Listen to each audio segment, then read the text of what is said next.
Mari kita berdoa. Bapa di surga, pada pagi hari ini kami bersyukur hamba boleh berbincang-bincang melalui Zoom dengan hamba-Mu Bapak Agustio. Semua karena kemurahan Tuhan. Dalam bincang-bincang ini kami melihat kebaikan Tuhan, kasih Tuhan dan cara Tuhan untuk memilih kami sehingga kami boleh menjadi pengikut-Mu yang setia. Tuhan berkatilah apa yang kami buat dan saudara-saudara kami yang mendengarkan, yang menyaksikan juga, kiranya Tuhan memberkati. Kesaksian ini kiranya menjadi berkat dan untuk kemuliaan nama-Mu. Dalam nama Yesus kami berdoa dan mengucap syukur. Haleluya. Amin. Amin. Baik, Pak Agustio, selamat pagi. Nah, kita mau bincang-bincang nih supaya kita dapat jadi berkat. Nah, dulu kan Bapak belum mengikut jalan Tuhan ya, belum mengikut Yesus sebagai juru selamat Bapak. Nah, kapan Bapak berjumpa dengan Yesus? Nah, tema kita hari ini membahas tentang perjumpaan dengan Yesus, juru selamat manusia. Nah, kapan Bapak mengalami perjumpaan dengan Yesus? Ya, mari Pak. Ya, puji Tuhan, terima kasih. Saya sangat bersyukur bahwa semua atas kasih dan anugerah Tuhan.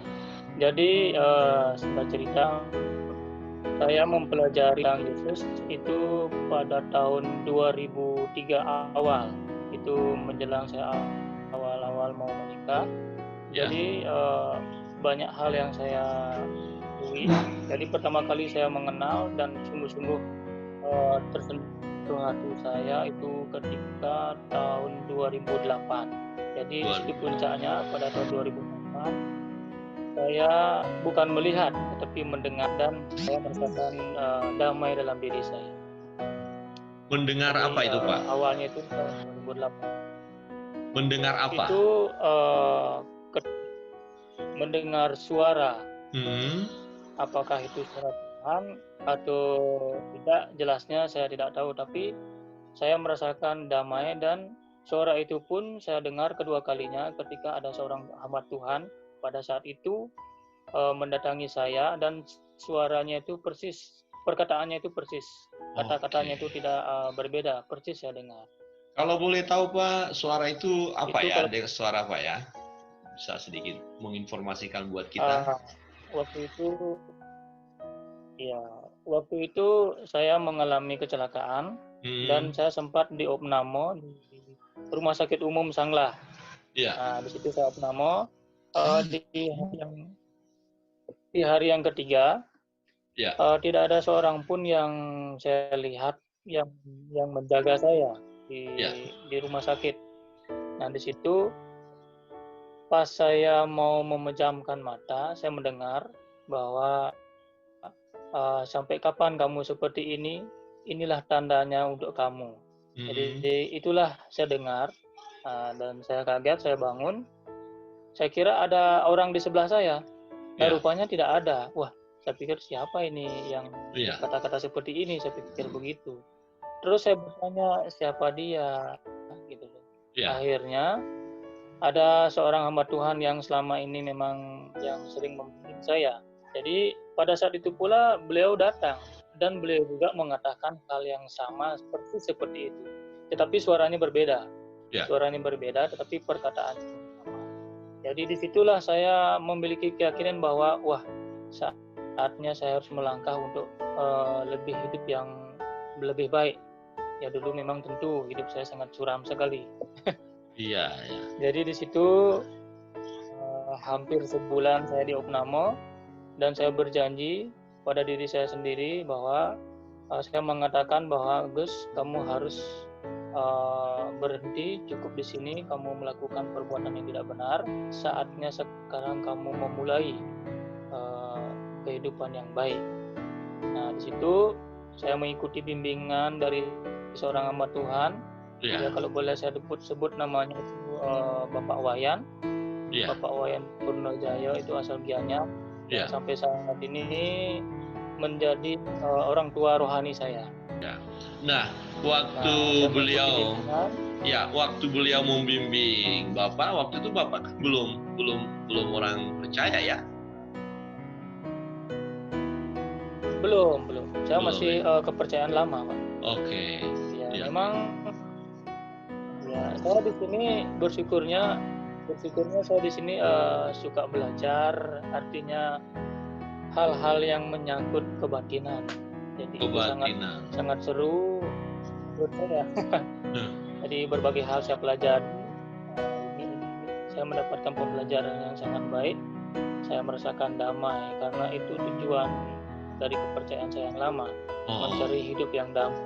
Oke, terus setelah berjumpa dengan Bapak Wayan, hamba Tuhan itu bagaimana Pak kelanjutannya? Jadi di situ saya minta dan saya sampaikan kepada beliau bahwa saya mendengar suara seperti ini. Kenapa Pak ya? Siapa kira-kira itu yang berbicara kepada saya? Nah, jadi di situ saya dikasih pertanyaan. Kalau kamu percaya bahwa itu Tuhan yang berbicara, kamu akan merasakan damai, kamu akan merasakan tenang, dan kamu akan muncul keinginan kamu untuk belajar, memahami tujuan yang kamu punya selama ini, yaitu menjadi supaya kamu mendapatkan kedamaian itu. Baik. Akhirnya di situ orang tua rohani saya memulailah bimbingan di sana.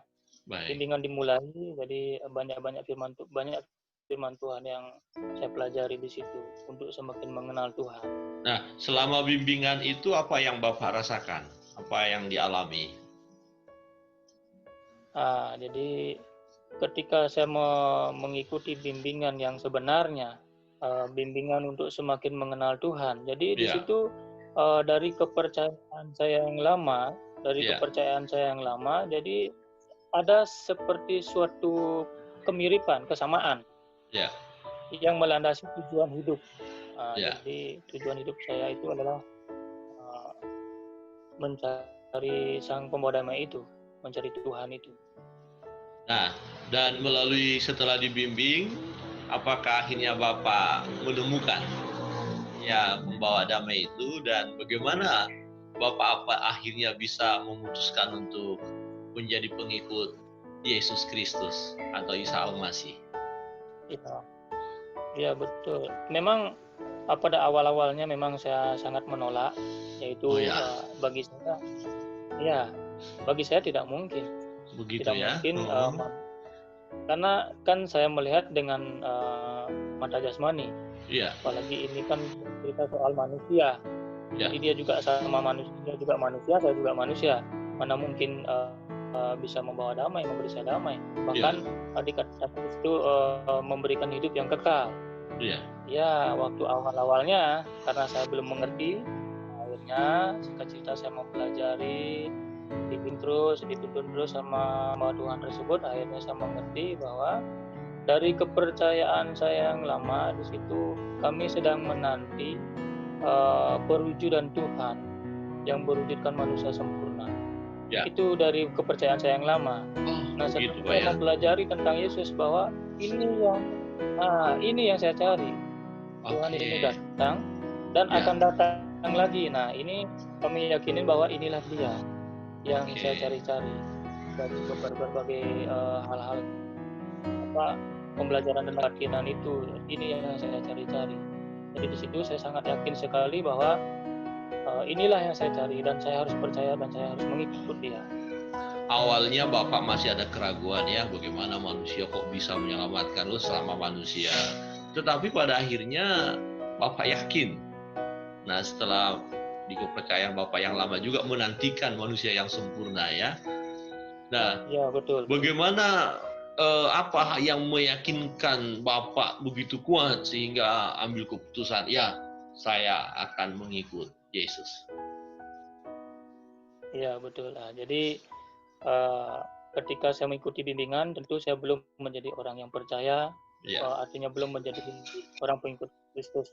Nah di situ uniknya belum saya sah menjadi pengikut Yesus, di situ saya sudah diajak berkeliling sama hamba Tuhan tersebut, yaitu Pak Wayan itu, diajak berkeliling mengikuti pelayanan doa. Waktu itu saya nggak mengerti. Baik. Pelayanan doa. Waktu itu saya nggak mengerti itu pelayanan doa. Baik. Jadi di situ banyak hal yang saya lihat. Nah, di situ Pak Wayan itu mengatakan, apa yang kamu lihat sekarang ini dan apa yang kamu dengar, kamu bisa perbuat dan kamu bisa lakukan di dalam kehidupan kamu sendiri, bahkan di dalam kehidupan keluargamu sendiri, sama istrimu dan sama anak-anakmu. Jadi di situ ya saya mencoba berdoa dalam nama Tuhan Yesus, terjadi sesuatu dalam kehidupan saya. Baik. Betul-betul terjadi. Puji Tuhan. Luar biasa. Itu baru terlibat pelayanan langsung ya.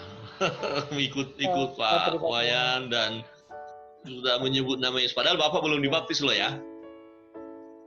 Belum. Iya, luar biasa ya. Jadi melalui pelayanan itu semakin dikuatkan keyakinan Bapak ya. Untuk terima Yesus. Iya, betul sekali Pak. Jadi saya semakin diyakinkan bahwa ini yang saya cari. Ini yang kita tunggu-tunggu dan ini memang yang kita cari. Luar biasa sekali waktu itu. Yang mendoakan terjadi seperti itu. Terjadi ya. Wah, kuasanya dinyatakan ya. Nah, kemudian setelah ikut pelayanan, kapan akhirnya Bapak mengambil keputusan untuk siap dibaptis dan menyatakan diri sebagai pengikut Yesus? Iya, betul. Jadi itu pada tahun 2010, dari 2008 itu 2 tahunan saya belajar dan saya mengikuti berbagai pelayanannya hamba Tuhan tersebut. Jadi saya semakin sangat mengerti bahwa kehidupan dalam Tuhan itu seperti apa. Di situ saya ambil keputusan, saya mengatakan dengan saya percaya dan berdoa, apakah saya sudah sungguh-sungguh menjadi pengikut Yesus, Pak? Saya bertanya seperti itu sama Bapak Roni saya. Tidak. Kamu pelajari ada syaratnya. Jadi di situ kamu harus dibaptis secara manusia, yaitu dengan air di gereja, tetapi secara roh kamu sendiri akan mengalami. Baptisan secara roh itu kamu sendiri akan mengalami, dan saya di sini tidak bisa mengatakan bahwa baptisan roh itu seperti apa. Nah, seperti itu apa Tuhan itu mengatakan kepada saya. Jadi tepatnya tahun 2010 bulan Juni. Nah, awal-awal bulan Juni saya sudah menyatakan diri untuk mau dibaptis, tetapi istri saya waktu itu mulai ragu. Ini saya diuji lagi. Wah, awal-awalnya istri sangat bersemangat sekali istri saya. Ayo kita, karena ini memang benar-benar dan apa yang kita doakan dalam nama Yesus terjadi, kita harus mengikuti ini. Nah, itu istri saya awal-awalnya. Tetapi seminggu sebelum mau dibaptis, di situ istri saya mulai ragu. Waduh, bagaimana ini? Jadi, ini satu sisi ya, masa saya meninggalkan istri saya? Sudah susah-susah bersama dengan istri, kok dengan cara seperti ini saya meninggalkan istri saya? Waduh, menangis saya. Saya berdoa. Saya diajarkan oleh Bapak Roh, kamu berdoa apa yang kamu lakukan. Saya berdoa, Tuhan, jika memang betul kamu ada, jika memang betul Engkau ada Tuhan, dan Engkau menolong saya, menyertai saya, saat ini saya butuh pertolongan.